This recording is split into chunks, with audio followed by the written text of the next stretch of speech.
Hello there, I'm Sarah, your natural endometriosis expert. Welcome to my podcast. This is the place to be for information, advice and tips on managing your endometriosis naturally. I've been managing my own endo now successfully for about 20 years, and I've been running my own therapy business since 2008, helping others to do the same. If you're curious to cut through all the noise and rubbish that's out there and learn the key to managing endometriosis with minimal reliance on drugs and surgery, then this is the only podcast you'll need. Let's get started. Hello there. Today I want to talk about anxiety and endometriosis and the intrinsic link between the two. I'll just start by saying as well that this podcast, although I talk about endometriosis all the time, which is my thing, and this podcast episode is actually probably very, very relevant for other people with similar conditions, so conditions such as adenomyosis, fibroids, polycystic ovaries, fertility concerns, and menopause as well, even though menopause isn't a condition. But the intrinsic link between anxiety and all of these health concerns is pretty much the same as endometriosis. So if you know somebody who is struggling with any of those other conditions, please feel free to pass this podcast episode on. If you are listening with other health concerns other than endometriosis, obviously I'll be mentioning endo quite a lot. If you just substitute endo for the health concern that's on your mind, then hopefully it will resonate and hopefully it will help just as much as for those with endo. So why is anxiety such a big thing with endometriosis? It's no exaggeration to say that I have not worked with a single client who hasn't had an element of anxiety with their endometriosis.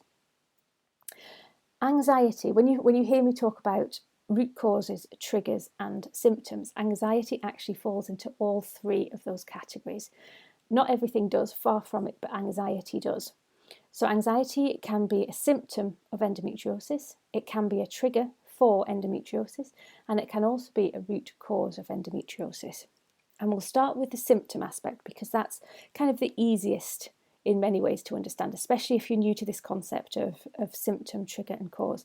If you are new to the symptom of root, trigger and cause, symptom, trigger and cause, then there's an earlier podcast episode that will help you get your head around it. But anxiety as a symptom is kind of the easiest place to start because it's the most explainable. When you have endometriosis, the other symptoms that come with it cause a lot of potentially shame. And shame is not a good thing. We'll talk about that in another podcast episode.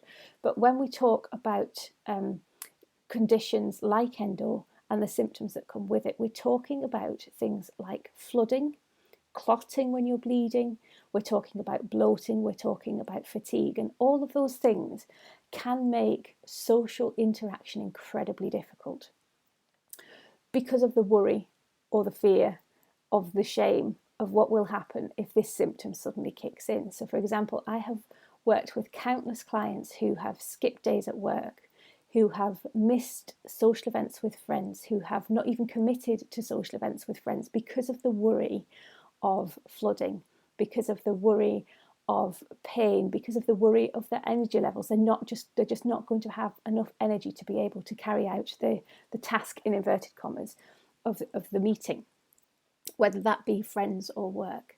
And it's actually that fear that's driving that behaviour. It's not necessarily the symptom itself, it's the fear of the symptom. Now, don't get me wrong, if you wake up one morning and the fatigue is kicked in and you just cannot get out of bed, that's not anxiety, that is the fear that's impacting. However, sometimes the fear overtakes the actual symptom itself. So some mornings you wake up and you think, oh, I'm so tired, I'm not going to be able to do X, Y, and Z. Now, the reality is you may be able to, I'm not saying you would be able to, but the reality is on some occasions you may be able to, but the fear of running out of energy, the fear of having to bail halfway through a night out is the debilitating factor rather than the fatigue itself. And it's the same with pain. Now, our pain with endometriosis is real and other conditions as well. It's real. It's not just in the abdomen, it's in our joints, it's everywhere, or it can be everywhere. And that pain is real. But the fear of the pain makes the pain even worse. And again, it's exactly the same with whatever pain you're experiencing. So be that pain a sprained ankle or a frozen shoulder, when you have the anxiety around that pain, your muscles tense naturally. And we're going to be talking a lot more about this when it comes to looking at triggers and symptoms. But your body tenses when you're scared. When your body tenses, it increases your pain levels. So if you have anxiety around the pain, so a really good example of this is a crick neck. If you have a crick neck, you hold yourself differently. You refrain as much as possible from moving your head because your body knows it's going to hurt. You know it's going to hurt, so you don't do it because you're fearful of that pain. Now, to some extent, that's what pain's for. Pain is there so that if we, for example, if we put our hand into a flame, pain is there to tell us that that's sore, that we need to move our hand. So we move our hand and we don't do it again because we know it hurts. That's a natural reaction. We need those reactions. But when it gets detrimental is the fact that actually is the times when actually we are able to move. It's just the fear of moving because of the pain gets in our way. Now, actually, one of the things that, again, in other podcasts I talk about is movement. Movement when you have endo is really important. And the fear of movement is often what gets in our way. So quite often we won't move, we won't exercise, we won't even do gentle exercise because of the fear of the pain. And actually, when you get those annoying people like me who talk about breathing through their pain, breathing through pain, there's a real reality to this in that if you can relax your muscles, if you can dispel that fear, that anxiety, then your pain levels do significantly drop. That's not to diminish the pain that we're feeling, and it's not to say by any stretch that the pain or any of these symptoms is in our head. It's all very real, but our symptoms are exacerbated by stress. The flip side of that is, as I've said, they are actually part and parcel of endometriosis in terms of symptoms.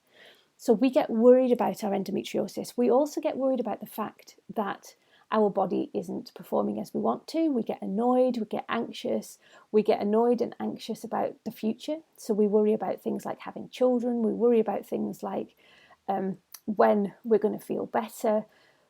We tend to really overthink things when you've got a chronic condition like endometriosis because everything becomes that little bit harder in our minds. So that anxiety is real. It's real in terms of our pain. It's real in terms of around the shame and the importance or the impact that the other symptoms are having in the day-to-day, and it's also in terms of the future, in terms of the long-term future. So anxiety as a symptom of endometriosis is real. It comes from the fear of our other symptoms, and it comes from the fear of long-term what endometriosis is going to do to us, or to what impact it's going to have. But anxiety as a symptom is really real. Now, as you can see, it also triggers. So this is where we start to delve a little bit deeper into endometriosis and why we either get flare-ups or why we have it in the first place. So anxiety as a trigger for endometriosis, again, is really real. Because we get caught in these spirals, anxiety becomes way more than a symptom. So again, pretty much every person I've worked with, and I can't say everybody, there's at least 2 people who I can think of that I've worked with who anxiety hasn't necessarily been one of their huge triggers, but for most people it's one of the major triggers of endometriosis. Anxiety can flare up your endo. Now, there's a few reasons for this. The first reason is exactly as I've just described in terms of the symptoms. So when you are anxious, your body tenses, which makes pain even worse. So if pain is one of your major flare-up symptoms, the more anxious you are, the more your body is going to hurt. So it starts to flare up your pain symptoms. And for many people, that pain is a symbol of their endometriosis. For some people, the pain can be the only symptom they get of endo. So if their pain is flaring, that means that their endometriosis is flaring. So the more anxiety you have, the more symptoms like your pain starts to flare. You also get symptoms like flooding and clotting. Now, the reasons behind this, I mean, there are many reasons, but one of the main reasons is the anxiety. We hold a lot of tension in our abdomen, and when our muscles in our abdomen are tense, things aren't flowing freely. And again, if you need a little bit of support around me talking about this, there's an earlier podcast that talks about the triggers and the causes of endo. But essentially what we want to see in our abdomen is everything flowing free. We don't want any blockages in our abdominal cavity. When we get blockages, that's when we start to see things like clotting. That's when we start to see things like bruising, stagnation, so all the toxic buildup, all the nasty blood, all the smelly blood, all the wind, all the things that we don't talk about, the other symptoms that cause anxiety. That's when we start to see them developing.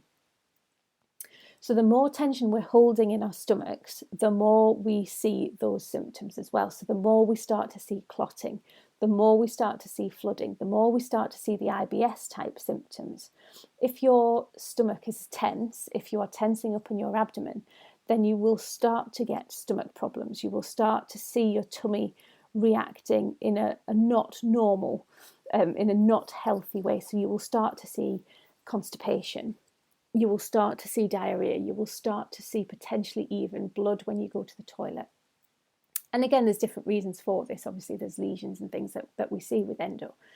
But one of the big things is that tension in our abdomen, and that is caused a lot by anxiety. When you are anxious, and like I say with the example of the fire, it's an intrinsic reaction that's built into us as humans. So in the olden days, when we were faced with real danger, when we were faced with, not necessarily dinosaurs, but saber-toothed tigers and mammoths and those kind of particularly life-threatening situations that we would encounter on a regular basis, we have something called fight and flight. The fight and flight mechanism is designed to keep us safe in those situations. So if we were wandering through a forest and we came eye to eye with a massive wolf or whatever it was, the fight or flight would kick in, and essentially that is anxiety. But what it does, it sends our bodies automatic messages without us even realising, without us being in control of it, or so we think. We're in more control than we think, but I'll come to that in a second. So without really even thinking about it, without us controlling it, our body goes into fight or flight mode, which has massive repercussions if you're in fight or flight mode for a long time. So some of the things that we talk about around fight or flight are really obvious. So things like we get sweaty palms, that's a reaction to fight or flight. Essentially what fight or flight is doing is getting us ready to run or to fight, to run for our lives or to fight for our lives. So our body prepares us for that. So our legs tense, just in case we need to run. Our shoulders and our arms tense, just in case we need to fight. Our sense of smell, our sense of hearing, our sight gets more acute because we need to be more alert. We don't know if it's just one wolf or a pack of 50 wolves. We need to be more alert for the dangers that are surrounding us. And even as we're talking, I'm visualizing these wolves and I can feel my body slightly going into fight or flight. That's how acute this reaction is. This reaction is designed to keep us alive, and we as humans need that. So we don't want to get rid of this fight or flight, but we need to recognize when our body is going into fight or flight. And like I say, even just thinking about these wolves, I can feel my body starting to react. I can feel my senses heighten. I can feel my shoulders are tensing just as I'm talking about it. And that's exactly the reaction that we need from our bodies.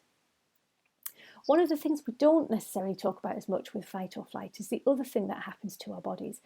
Because our mind is asking our body to focus on fighting or flighting, so running away or fighting for our lives, our body automatically shuts down a little bit of energy, a little bit of focus from the systems that it doesn't deem necessary for running or for fighting. So in the terms of endometriosis, this really means our reproductive system.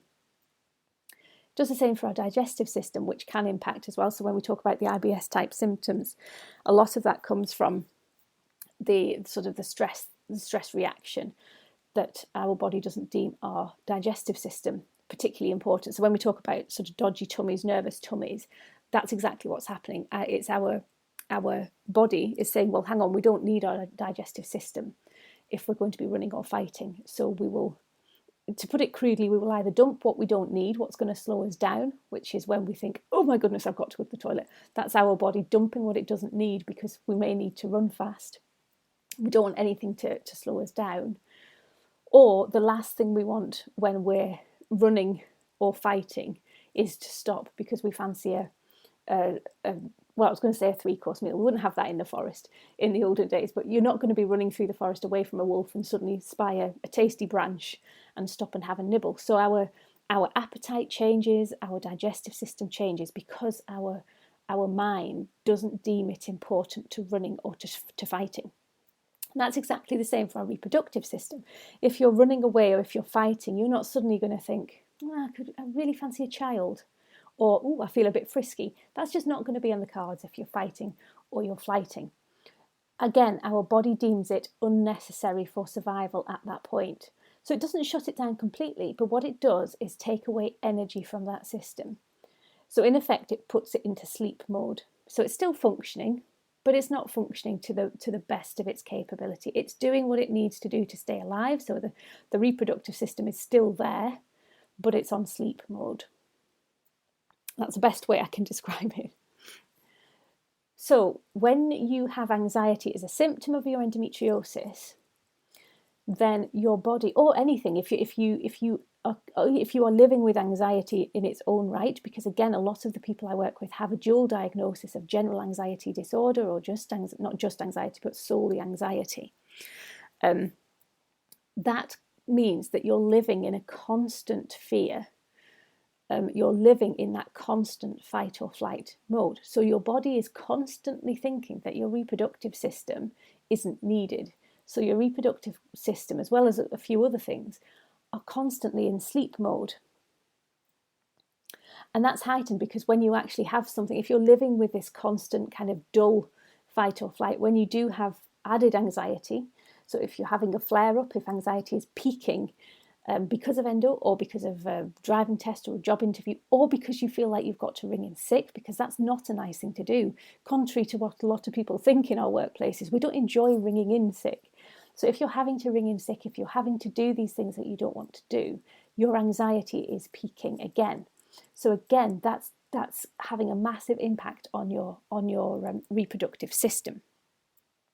And what comes with that is all of the symptoms associated with endo. They are endometriosis symptoms. They're just being exacerbated by the fact that your body is constantly in fight or flight. So you're not getting the energy, you're not getting the blood, you're not getting the oxygen. In my world, you're not getting the chi to your reproductive system. So your reproductive system and your digestive system will be sluggish because they're on sleep mode.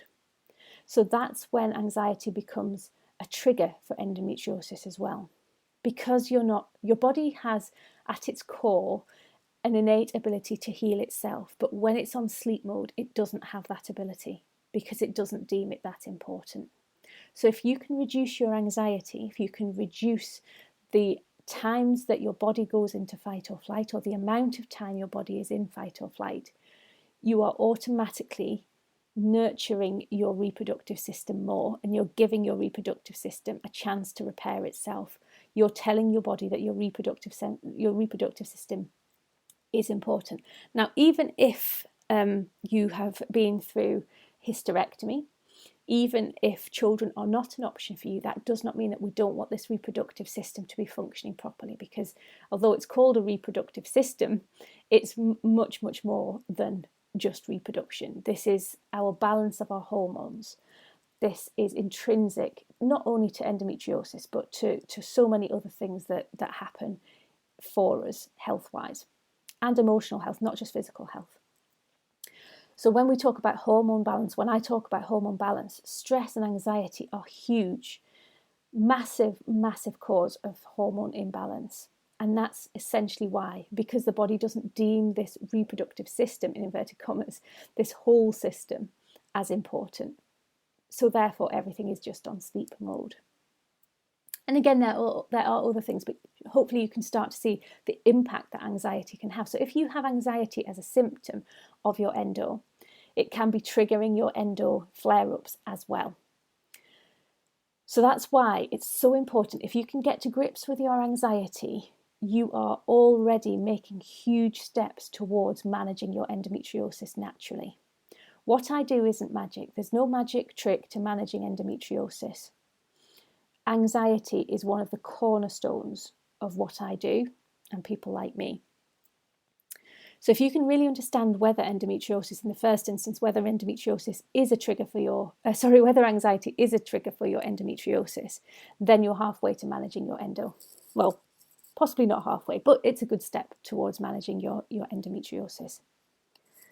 And that then takes me to root cause. Now, Western medicine tells us that there is no cause of endo, or they don't know the cause of endometriosis. And I firmly believe that there isn't just one cause for endo, but I do believe that stress and anxiety is one of the root causes. Now, I should say here, root causes are a bit of a grey area, just in terms of something, you can believe something to be the root cause of your endometriosis, but actually it's a raw trigger. So there could be something else.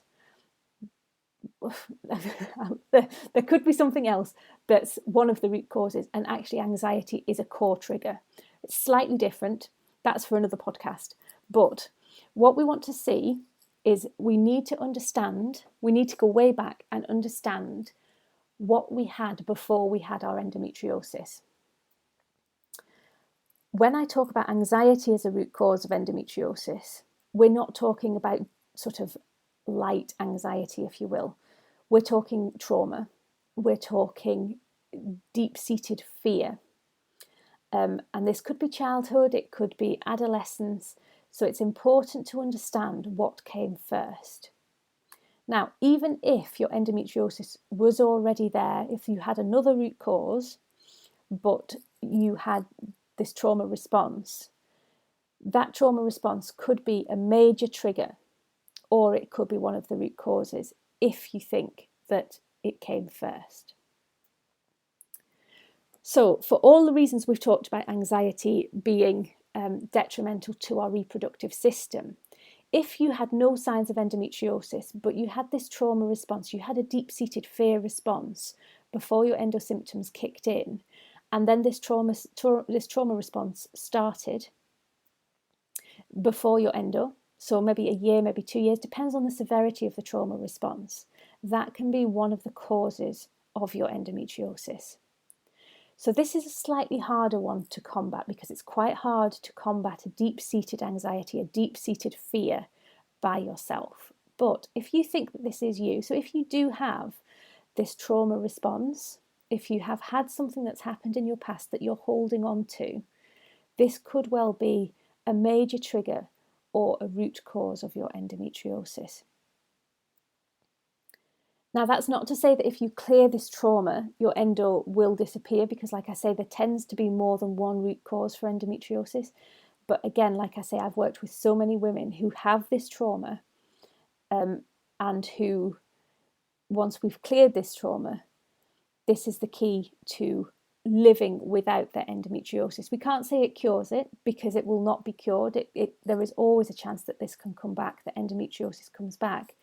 But the deeper you go with your endometriosis, the deeper you understand the causes, in inverted commas, or the deep-seated triggers, the better your chance of getting longer lasting results. So if you do have this trauma response, so when we talk about trauma response, this is something that can happen at any point in your life. It's not necessarily childhood trauma, and it's not necessarily something, it can of course be something really severe. It can of course be something like sexual abuse, emotional abuse. It could also be something that isn't quite as scary but still scared you as a child. So it could be something like, I remember when I was a child, there was a serial killer on the loose, and we were told in school that we had to be very vigilant, because not to be approached by strangers. And I remember that really scared me. That sort of trauma is real. So it can be something like that. It can be a story you were told. It can be a film that you watched. Anything that causes anxiety. And it might not even feel particularly scary looking back. But actually at the time, if that created that deep-seated fight or flight trauma response, and that continued, then that can be a real deep-seated cause, or a real deep-seated trigger for things like endometriosis. Our bodies are incredibly clever. So you'll know if you've worked out at any point in your life, muscle memory is so, so powerful. Our muscles, if they are told something over and over again, will believe that that's the natural response for them, or that's the natural state for them to be in. So if you're training, say, for a triple jump, that's a very specific set of movements and set of strength that your muscles need to have. And the more you train, the more your body understands that that's what those muscles are there to do. So that triple jumper now, the more they train, they're ready for competition. That triple jumper instinctively knows exactly what their body is supposed to do. If you look at the cyclists, I noticed in the Commonwealth Games, when I was watching the Commonwealth Games, the cyclists who go around the velodrome have very different bodies to road cyclists, and you'll see that one side of their body is more developed than the other side of their body. Their leg muscles on one side are way more developed than the other leg, and that's because they're always cycling on one leg. Well, they're not cycling on one leg, but you know what I mean. Our body adapts to what we're telling it, and our muscle memory remembers what it thinks we need us to do. If we are tensing up, if that tension is happening in our shoulders, if that tension is happening in our abdomen, we are telling our muscles to tense all the time. Our muscles intrinsically believe that that's what they're supposed to be doing. They memorize how we're telling them to be.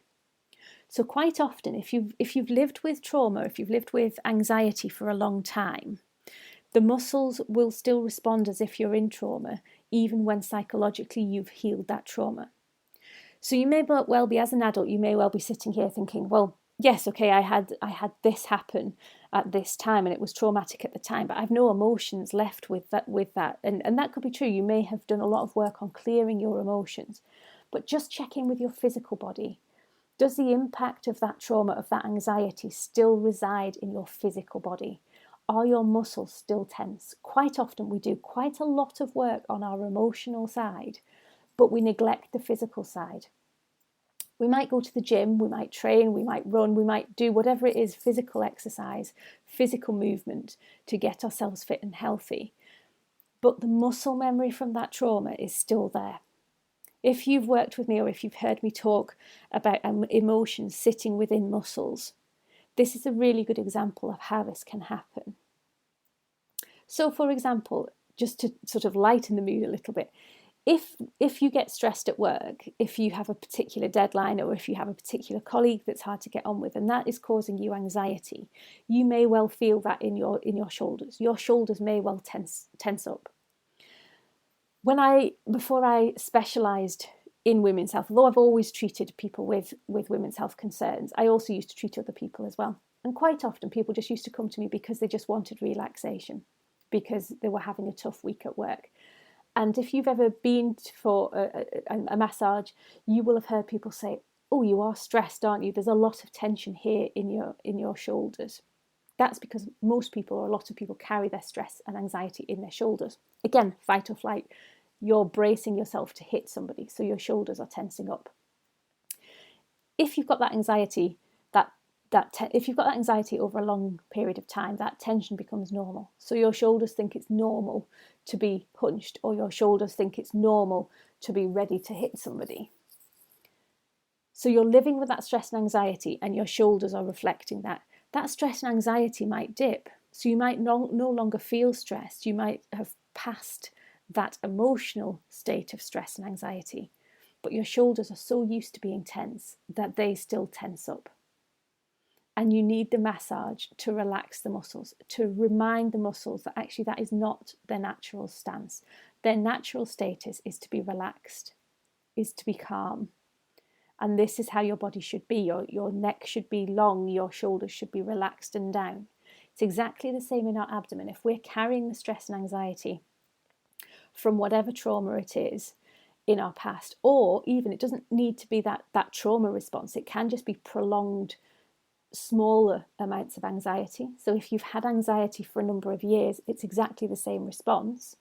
But if you're holding that response physically in your abdomen, you can have recovered emotionally from the trauma.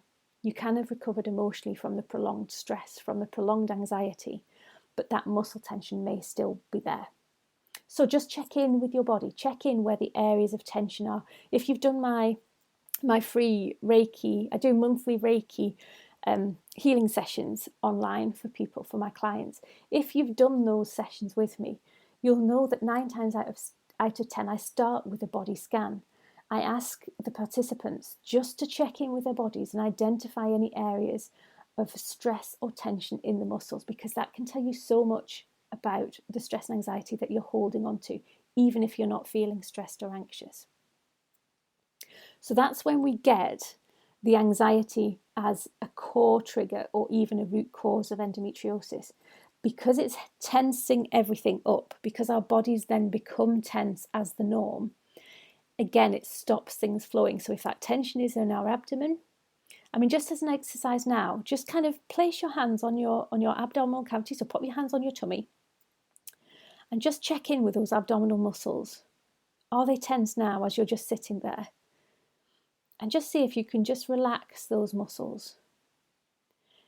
Now, this is a really sad thing to say, please don't shoot me, but a lot of women, or we as women, I should say, we as women, there's a lot of pressure on us to have that flat tummy, to look thin, essentially. So a lot of women, and this isn't a bad thing, this is just what we've been conditioned to do, a lot of women spend a lot of time tensing those abdominal muscles. So even if stress and anxiety isn't a thing at the minute, if you're holding your tummy in to look thin, which again, I'm going off topic here, but again, we do that a lot if we're experiencing bloating. We try and keep that tummy in. Again, our tummy muscles are sort of being conditioned to be tense. So it's actually quite a hard thing to do, to relax our abdominal muscles. And then we come back to the anxiety as a symptom as well. Because if you've got flooding, if you're worried about your period flooding out, then quite often we try and hold it in. So if you're on your period when you're listening to me and I'm sat here saying, relax your abdominal muscles, relax your tummy muscles, relax all the muscles around your womb, relax your cervix, there might be a real fight there going on, not only because they're used to being tense, but also because there's a slight anxiety about what might happen when you loosen those muscles.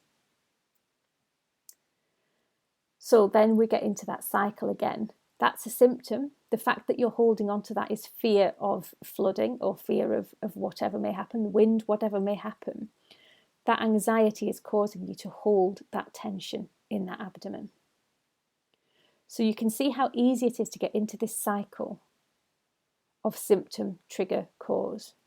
But you can also hopefully see how powerful it is to break that cycle. Once you break that cycle of fear and anxiety, you're making massive inroads into breaking the cycle of your endometriosis and ultimately managing your endometriosis naturally. I'd be really interested to know what you found when we did that quick exercise with the tummy muscles. And it's a really, really interesting one to do on a regular basis. Putting your hands on your tummy, just feeling the tension and feeling it relax. And actually with endometriosis, it's not just our abdominal muscles as well. If you do the same with your lower back, so again, just take a moment just to check in with the muscles around the base of your spine, going through your bum, into your hips. Just take a moment to check in there and see if there is any tension and see if you can release them. And if you struggle, feel free to join me. It's the last Thursday of every month, 7 p.m. I think it's 7 p.m. But if you register for that, it's completely free. You can register for my monthly Reiki sessions, and that will just help you hone the skills to relax those muscles. But even just checking in and just doing some breath work and picturing those muscles and trying to get them to relax. If you're struggling, just try and do it maybe once a day. Just check in there with your muscles and see what impact that has, because quite often that can have a massive impact in itself. If you do have any questions about anxiety, then do feel free to message me, or about anything to do with endometriosis really. Do feel free to message me. I hope that this podcast has been useful. Anxiety is a crippling condition by itself. But when you couple it with things like endometriosis, then it just becomes a whole different kettle of fish. If you are anxious, then hopefully this gives you some element of control back, because you can control your anxiety. You can control the impact that your anxiety has. It may feel uncontrollable at times, but it is controllable. And the impact of that anxiety is also controllable. If you do need help with how to do that, there's me and there's tons of people like me out there who can help you. And I wish you all the best on that particular journey. Thank you so much for tuning in today. I really hope that you found this podcast helpful. If you did, please hit follow so you can listen to more, and please also share it with anyone else who you think will benefit. And don't forget, if you're looking for women's health treatments, workshops or support within your workplace, you can find all of my services, including our monthly virtual clinic, over at www.healthyandwomenshealth.com. I'll see you next time.